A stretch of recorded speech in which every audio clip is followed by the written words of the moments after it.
Здравейте! Днес ще ви представя рецепта за пълнени гъби с сирена.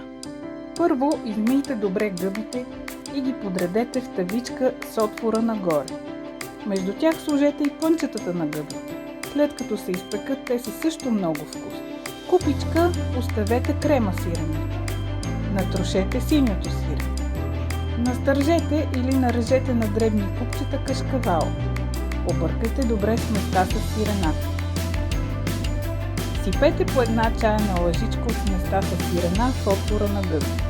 Поръсете с зехтина или слънчогледово олио. Печете на 200 градуса в предварително загрята фурна за около 15 минути или до получаване на златист загар. Да ви е сладко!